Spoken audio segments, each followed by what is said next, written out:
you dare settle where you are.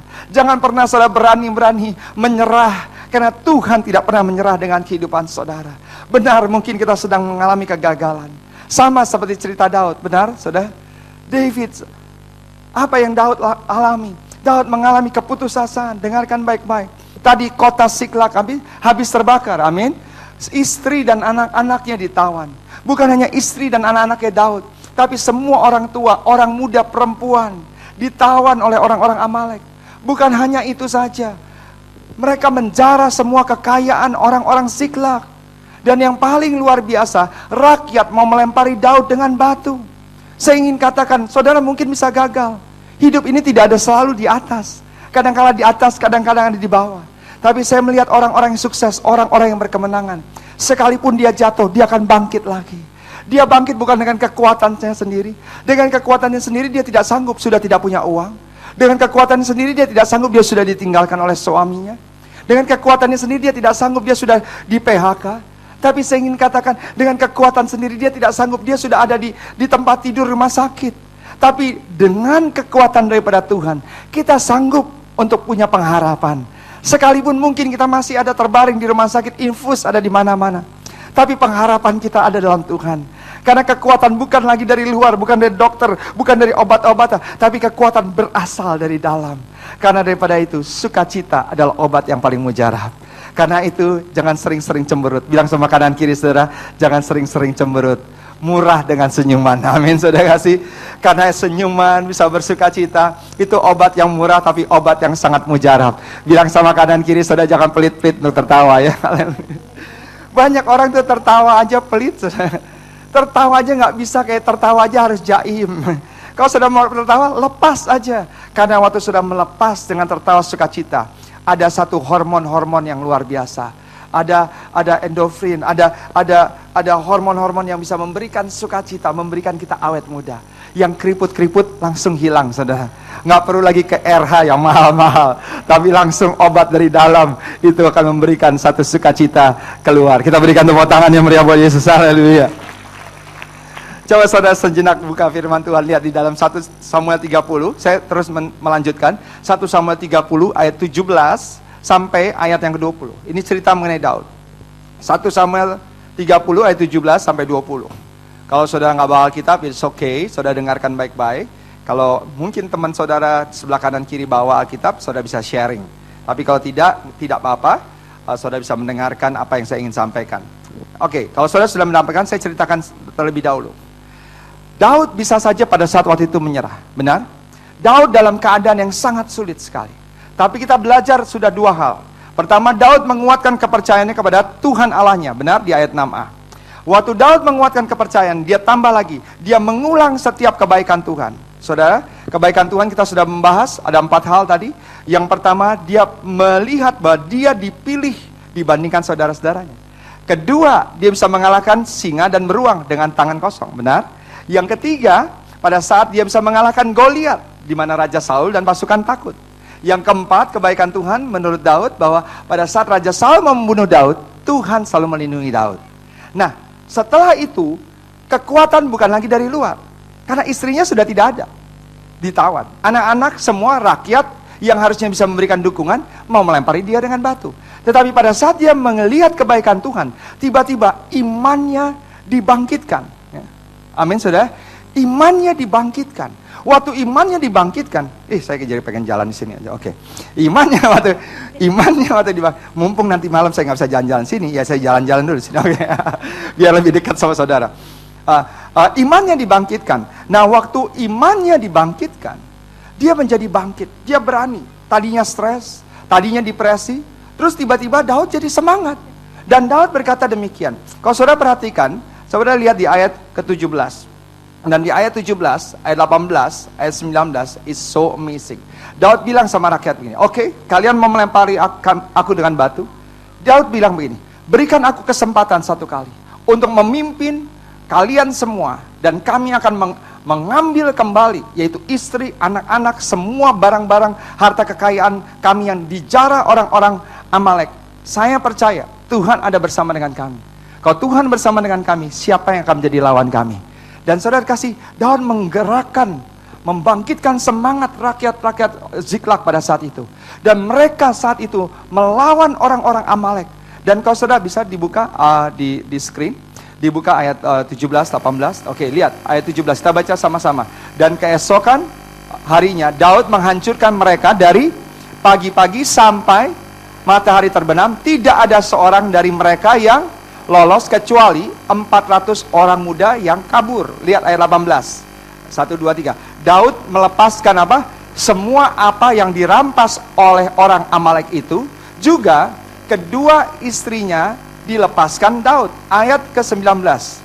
Tidak ada apa? Yang hilang pada mereka. Katakan tidak ada. Sekali lagi dengan iman kata tidak ada. Lihat, tidak ada yang hilang pada mereka. Dari apa? Hal yang kecil sampai hal yang besar.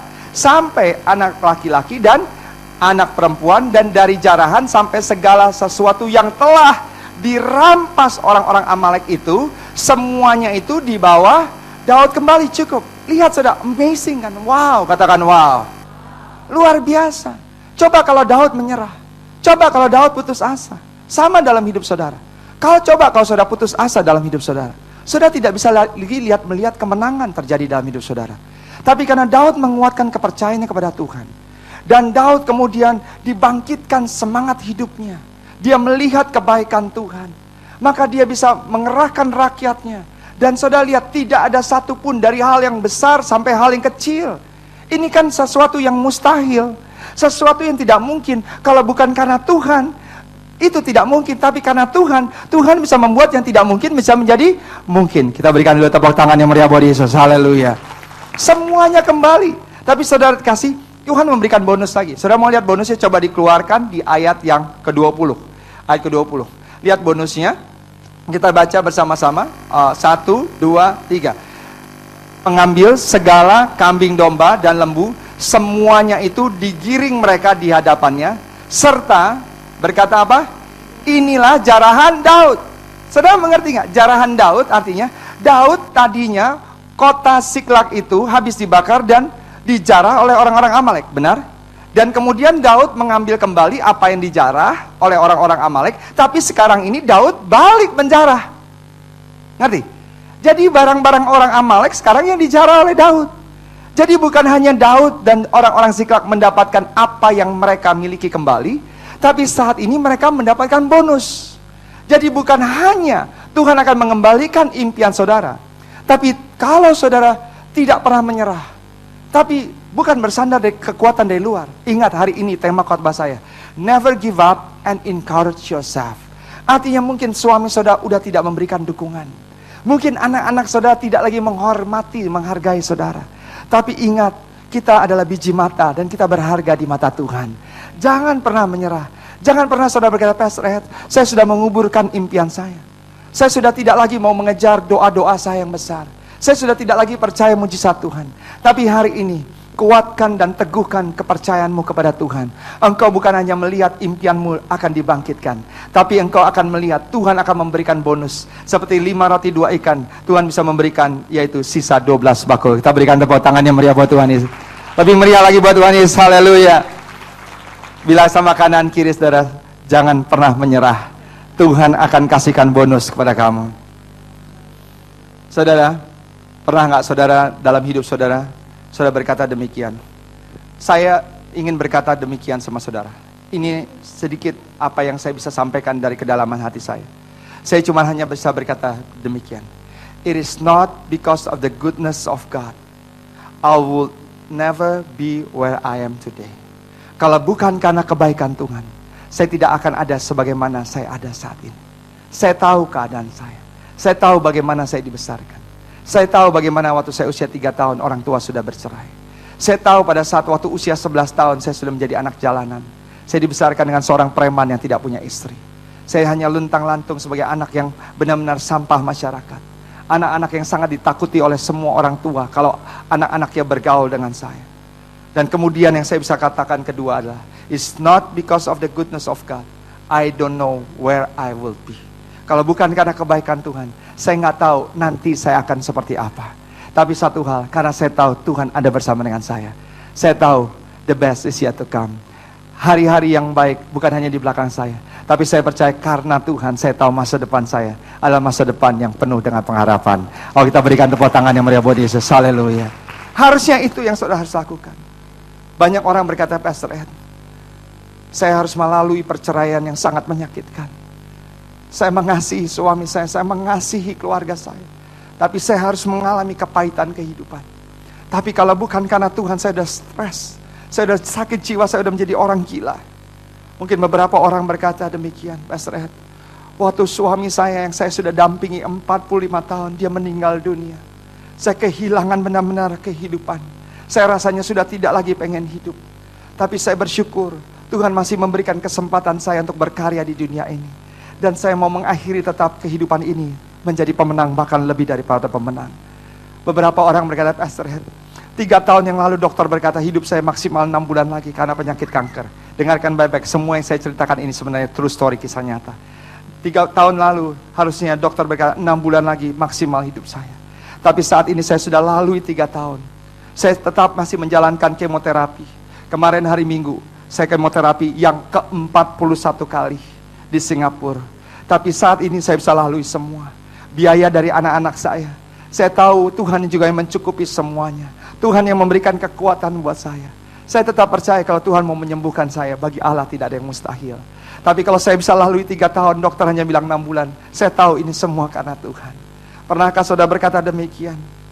Waktu saya mendapatkan medical report, saya mendapatkan hasil analisa dokter, dan saya kaget melihat penyakit yang saya alami. Tapi saya bersyukur saya masih bisa tersenyum. Saya masih bersyukur saya masih bisa punya pengharapan. Waktu tiba-tiba suami saya berkata, Ma, usaha kami bangkrut, toko kami bangkrut, Ma. Itu Pastor Ed 7 tahun yang lalu. Dan kami harus melalui proses yang luar biasa. Kami hidup bukan dari nol, tapi dari minus. Tapi saat ini Tuhan mulai mempromosikan suami saya lagi. Saya bisa mulai melihat penyertaan Tuhan. Walaupun sudah melalui 7 tahun, 8 tahun.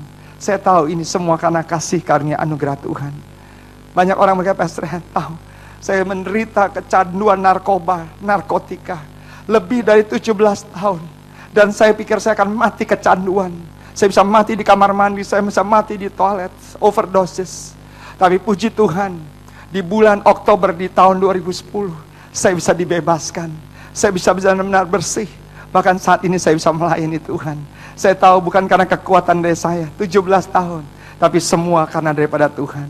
Ada yang berkata, Pastor Ed, keluarga saya sudah hancur berantakan. Tidak ada keharmonisan dalam rumah tangga.